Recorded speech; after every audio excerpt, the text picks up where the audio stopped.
For thousands of years, the Aleut people have called this land home, an isolated village surrounded by ocean and volcanic mountains that has created a turbulent and dangerous situation.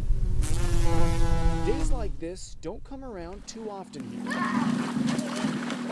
While the days are long, summers in this fishing village tucked away in the heart of the Aleutians are short.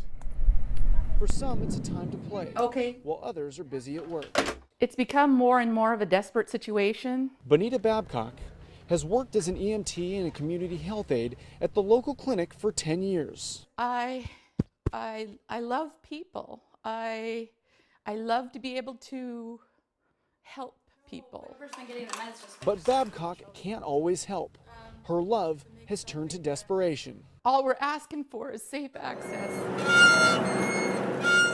King Cove officials say over the past 30 years, at least 19 lives have been lost. 8 out of 10 times they can't make it in here. They point to the lack of an access road as the reason, pushing for a road that would connect King Cove, Cold Bay, and the only all-weather airport in the area. It's sickening that the only thing standing between my patient and getting them on a medevac to Anchorage is this little piece of connective road. Babcock says in the winter, winds can reach up to 100 miles per hour, creating whiteout conditions. Weather so bad that they say the Coast Guard sometimes refuses to fly. A situation that Walter Wilson says almost cost him and his baby their lives earlier this year. I was just wondering if we were going to make it or not because I couldn't see nothing and it was blowing. There's hardly anything to see with all that snow blowing around. Wilson was crushed by a 600-pound crab pot while fishing for cod, dislocating both of his legs and fracturing one of them. While waiting to be medevac to Anchorage, his 6-week-old son Wyatt stopped breathing. Despite their dire situation, help couldn't come for hours. It took me about 12 hours because I got in that night about 6 or 7 o'clock that night or something, and it took me until 9 o'clock the next morning to finally make it out after he was medevaced out the first flight. Recognizing the problem decades ago, it wasn't until 2008 when King Cove began building a gravel road that winds along the coastline, stretching from the airstrip to the edge of the Eisenbeck National Wildlife Refuge. That project was completed in 2013. The original plan to utilize a $9 million hovercraft to transport patients to Cold Bay didn't work because of high winds and seas. It's a good road. It's a good traveling road. It's gravel. It's one lane with the pullouts, so people are able to get two vehicles by each other if you need to. After about an hour of driving along the 17-mile road, we have finally reached the point of contention. The place where the road ends and the debate between human life and wildlife begins. A debate that longtime King Cove resident Della Trumbull finds insulting, as Secretary of the Interior Sally Jewell recently ruled in favor of protecting the wildlife refuge, denying King Cove the road they are desperate to complete. In my mind, there's no reason we should be having this discussion. People's lives should be more important than the birds. But just across the lagoon, Gary Ferguson of Cold Bay sees things a little differently. All communities within the state of Alaska are faced with the same issue. Most of them, the only access is by air. With King Cove right now, currently, they have 2. It doesn't make much sense to develop a third, especially with that area that's a unique, one-of-a-kind area. Gary says he wouldn't object to the road if there weren't any other viable options, saying King Cove residents have a hidden agenda. The real reason is they want a place to drive their vehicles in the evening, just like we do here in Cold Bay. After more than 35 years, controversy continues to rage on. I feel frustration. It's like you can reach out and touch Cold Bay. A lifeline that for the time being remains just out of reach. Following the Department of Interior's rejection of the road, the King Cove residents and the state of Alaska have filed a lawsuit to reverse that decision. In King Cove, Blake Essig, Channel 2 News.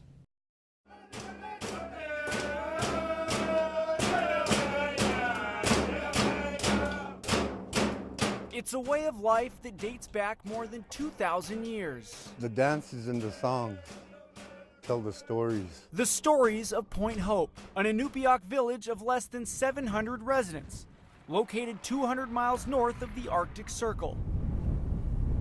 a spit of land said to be the longest continuously inhabited area in North America. We've been right here, hunting, gathering, dancing, singing. For thousands of years, the history is here. For more than 2,500 years, several different settlements on the northwestern edge of Alaska have called this land home, taking advantage of its abundant resources. The seal, the beluga, the walrus. This is our way of living. This is the way we feed our communities. All are vital to the survival of the Inupiaq in a subsistence way of life.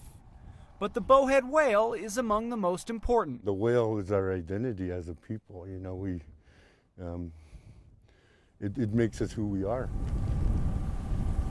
Identity and a strong traditional and cultural presence in Alaska for centuries. They're our shelter, our clothing, our food, our spirituality as a people.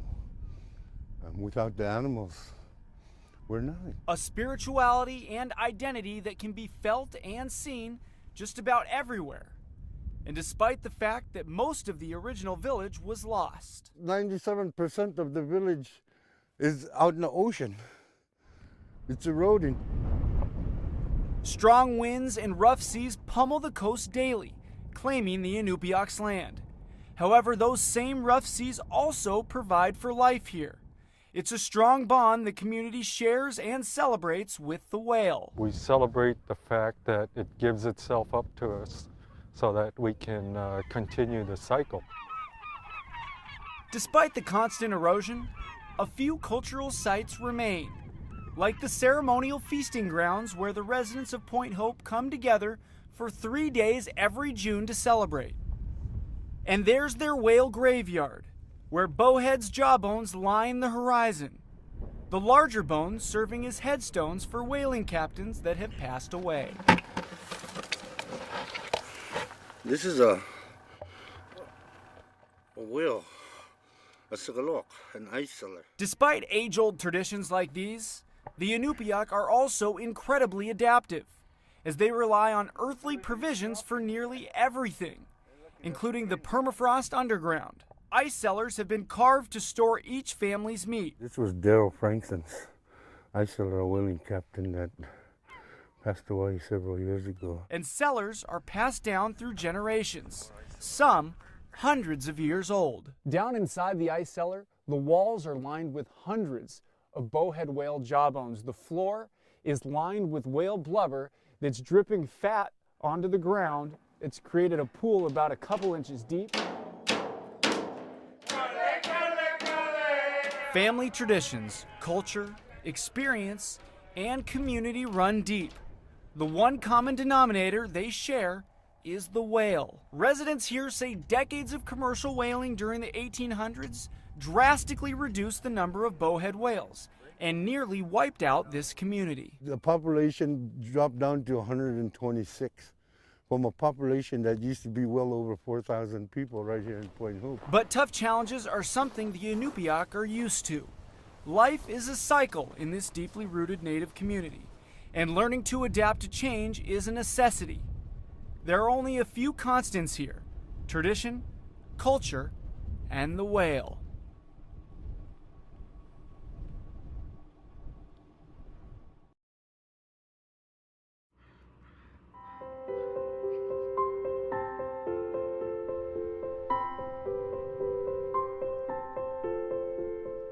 My mom and dad, my brother, my 2 boys, my sister, and her daughter. For more than 60 years, Three Saints Bay Orthodox Church has been a part of Walter Stanley's family and picturesque Old Harbor, Alaska, which is set against emerald waters and snow-capped mountains.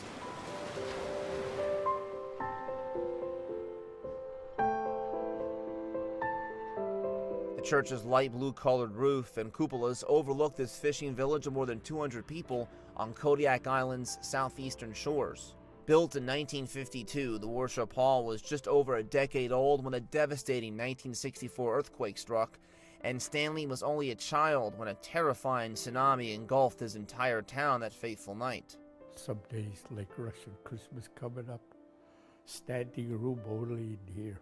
Walter Stanley couldn't tell us much about what some of the symbols inside the church mean, just that it's a place the lifelong Old Harbor resident has worshipped at since he was a child, a place where Alaska's Russian and Alutiiq cultures come together. Built in 1952, Stanley says the worship hall has changed very little since he was a child, even after the devastating quake of '64. It was like jets taking off when we first heard the wave. Villagers knew trouble was brewing when the bay between Sitalitic Island and Old Harbor started to recede away from the town at first. They scrambled for cover on the hillside nearby. It measured at 33 feet. After the tsunami? Yeah. 33 feet. That's how much the tide come in. Our biggest tide used to be 9 foot or 10 foot. It's almost half the fleet. The tsunami claimed the life of only one Old Harbor resident that night, a miraculous reality given the amount of destruction it caused. Stanley won't say if he believes in divine intervention, but Three Saints Bay Orthodox Church was the only building left standing after the massive wave receded. Well, the water was all around the church. Next morning, the caretaker, there was 2 caretakers come in with them. There was a couple candles on the floor, but there was no water in there. A huge tsunami generated by the tremor. But what the tsunami didn't take away from Three Saints Bay back in 1964, time has. The church's priest left Old Harbor due to health issues. The congregation is now smaller. Stanley worries the church is facing a tidal wave of another sort, a younger, secular generation of residents. With the young age coming up, they don't go to church much, younger people. But the older people come to church. Now a church elder himself, Walter Stanley can't help but to reminisce this time of year. For Simon, Alaska, Adam Pinsker, Channel 2 News.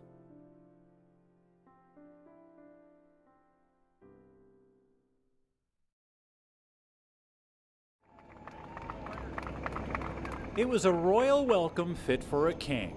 An Alaska Airlines pilot hoists a 32-pound Chinook before a cheering crowd at Seattle SeaTac International Airport. It's a celebration that includes the red carpet treatment as the media records the event.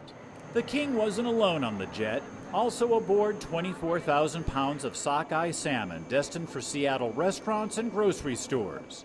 For fish retailers Chris Bell and Anders Miller, the arrival of fresh Copper River salmon means big business. People that call up and they'll order a fish, one fish that's $1,000, or some people will order 5 of them, you know what I mean? And they just freeze them, cut them up, freeze them. The first salmon of the season is also big business for Copper River fishermen.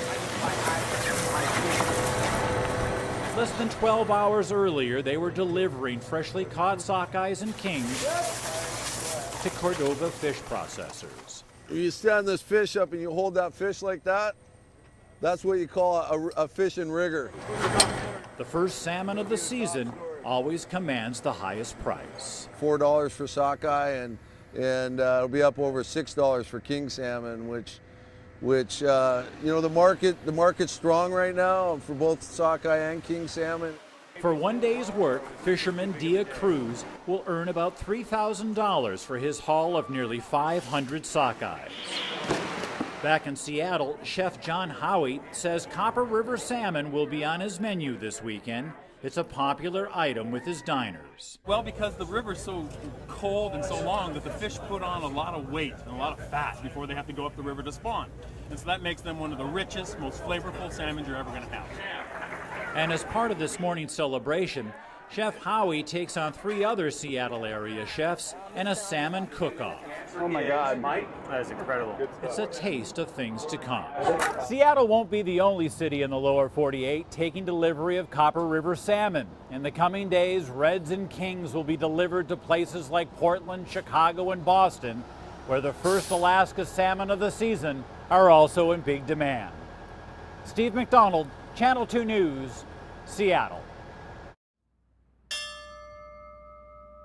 Molly Algren, Sitka Volunteer Fire Department.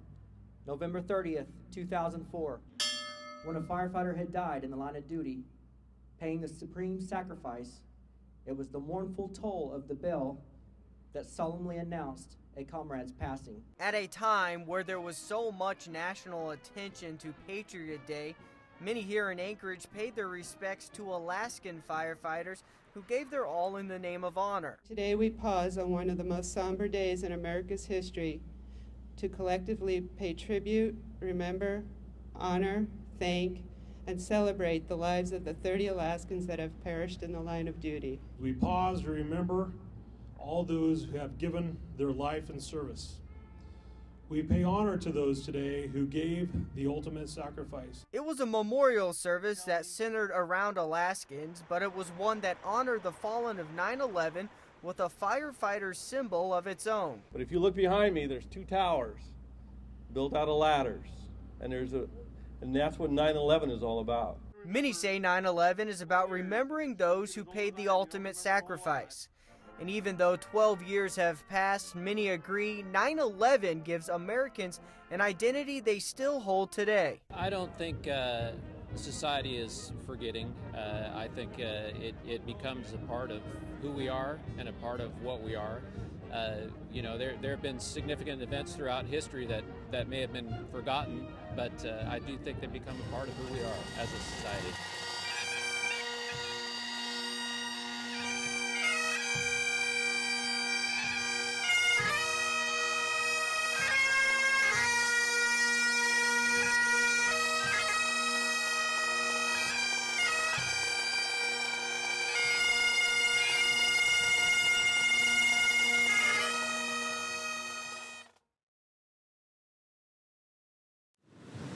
The cool end-of-summer breeze blows along the shores of the Homer Spit. Sunday marks the end of the tourist season in Homer. It's a time for residents to relax and enjoy a decade-long tradition. There is really no set answer for it. Every person that's here has a different reason for being here. It's Homer's 10th year of the community art project, The Burning Basket. A creation meant to strengthen neighborhood bonds, an experience that offers personal, reflective healing. Itself sort of represents the weaving of the landscape around us. The basket is made from natural materials gathered in Homer, but it also holds much more. I feel like I also, like them, am taking advantage of a very rare opportunity to come together with the community, to celebrate the creative process, to understand that this art is impermanent. I think heightens people's awareness.